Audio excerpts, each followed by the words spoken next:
Thank you, Holy Spirit. Jimmy Cliff wasn't just a music legend, he was a geopolitical hero.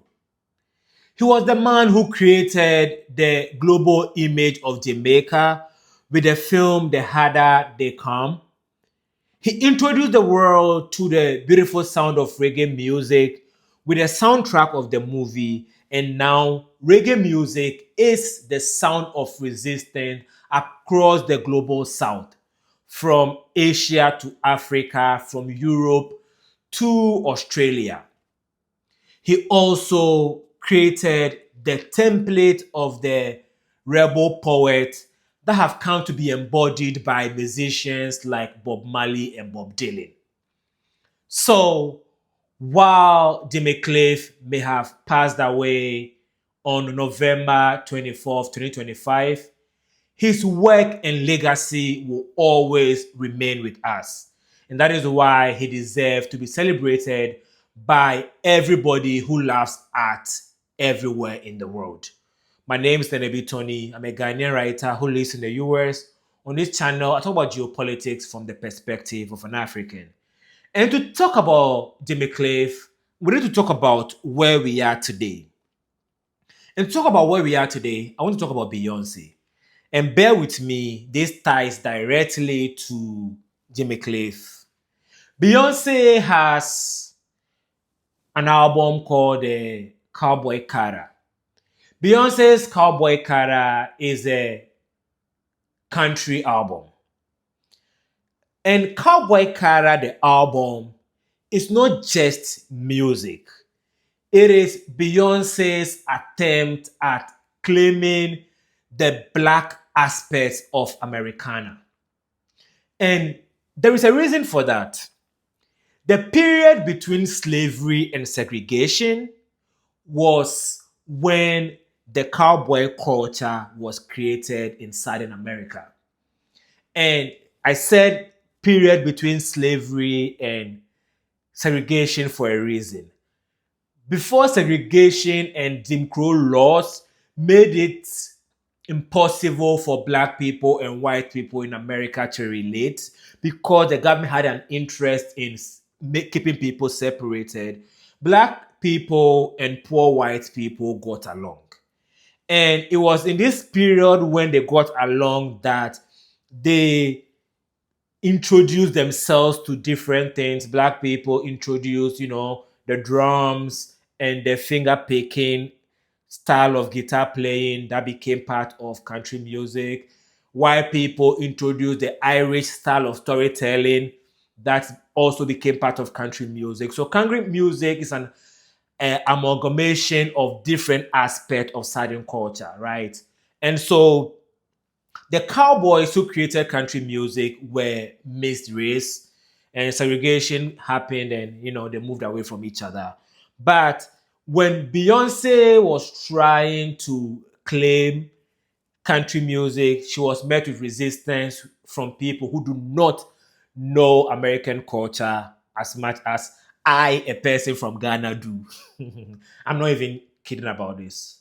I'm pretty peripherally well versed in American history. And before Beyonce put out the Cowboy Cara album, Jay-Z had already tried to claim the black aspect of Americana with a movie called The Harder They Fall. The Harder They Fall is a western which had a black person as the hero that came out in 2020. It was on Netflix. It's still on Netflix, right? And the title, The Harder They Fall, is what I'm focused on. The movie, The Harder They Fall, gets its title from a 1970 movie called The Harder They Come. The 1972 movie, The Harder They Come, is a Jamaican movie that introduced the world to Jamaican culture and introduced the world to reggae music. The soundtrack for the movie The Harder They Come was the first reggae album to be on the Billboard chart and introduced, not just Jimmy Cliff to the world, but also created an appetite for reggae music that was filled later on by Bob Marley and the first reggae artist to win Grammy, Burning Spear. You know, so when Jay-Z named his movie The Harder They Fall, he was trying to claim or remind the world of the fact that black cinema has always been important in telling story of black people from the 1970s till date. So I am a huge Jay-Z fan. I know how Jay-Z thinks as an artist, not as a person. I don't know him personally. I know how he thinks as an artist. And so I know that Jay-Z for the last maybe 15 years have been trying to uh, let the world know how much reggae music is important to black identity. He said he fell in love with reggae music when he was in Africa in 2006, I believe. And so him naming his Western after a Jamaican movie is supposed to let us understand that black story or black people worldwide are, related or have the same story. We all know that, right? Good. And so I wanted to say that to link us to who Jimmy Cliff is. So Jimmy Cliff is definitely one of the two most important Jamaicans of all time. We will name Bob Marley as the most influential Jamaican of all time because Bob Marley came to embody the spirit of the rebel poet that Jimmy Cliff created. Bob Marley's music became the sound of resistance and rebellion around the world. And Bob Marley is actually the face of the global South. When you think of black culture from anywhere in the world, you think of Bob Marley. The colors I'm wearing, when you see red, yellow, green, black, you think of Bob Marley, right? And so Bob Marley embodies the spirit of blackness around the world, right? But the person that made us come to pay attention to Bob Marley is Jimmy Cliff. So when Jimmy Cliff's movie came out in 1972, the movie was set around a musician who moved from rural Jamaica to Kingston to pursue a dream of becoming a musician. And the difficulties of pursuing that dream led to him falling into the life of crime. And that was a movie where people related with the character. So people did not just look at the movie as a Jamaican movie. People look at the movie as the story of us all trying to make it, who've not yet been able to make it. That is why that movie was successful.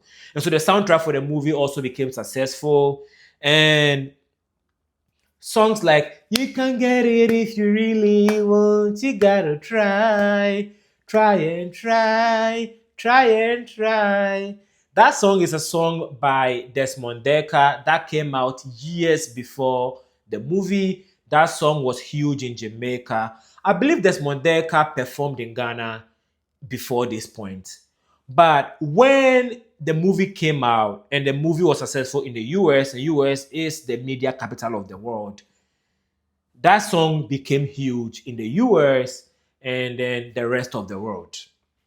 Song like By the Rivers of Babylon became huge in the world because of this movie. Songs like every there are songs that you don't know that you know. Those type of songs, yeah, a lot of it takes its root from the movie, right? Many Rivers, Cross Many Rivers. I like that song too. And even when Bob Marley was on the come up, one of Bob Marley's first hits, is it the Stop the Train?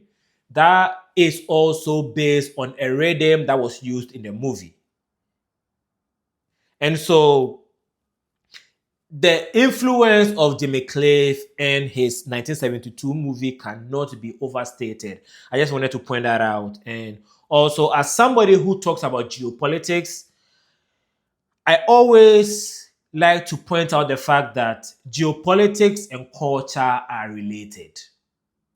You cannot think of the world or global politics without thinking about global culture.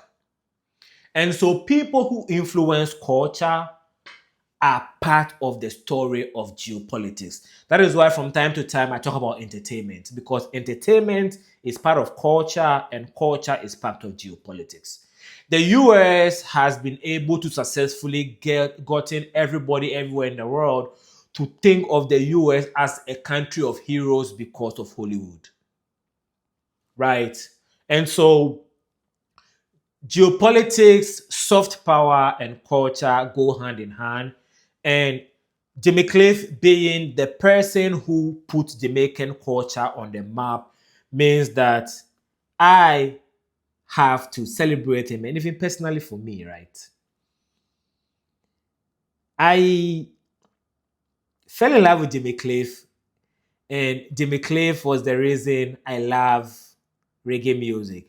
So when I was growing up in Ghana, my parents loved reggae music. Reggae music was always the music of my parents. My dad would listen to reggae every Saturday afternoon on Love FM in Kumasi. And I would sit with him and then he would have conversations with me about, um, the musicians he was listening to and everything. But I always felt like me listening to my dad's story. But it was when I heard songs like "You Can Get It If You Really Want" and "The Harder They Come, the Harder They Fall," those type of songs. When I heard Jimmy Cliff songs, they felt to me like music that I could relate to, and there's a reason for that. When I was growing up in Ghana, roots reggae was the most popular form of reggae music. And I was never really a huge reggae fan. Now I am. I was never really a huge reggae fan, so it never really connected with me. But Jimmy Cliff didn't do roots reggae, he did rock steady reggae, right? And the rock steady reggae just connected with me more. And so he was my pipeline to making reggae my sound.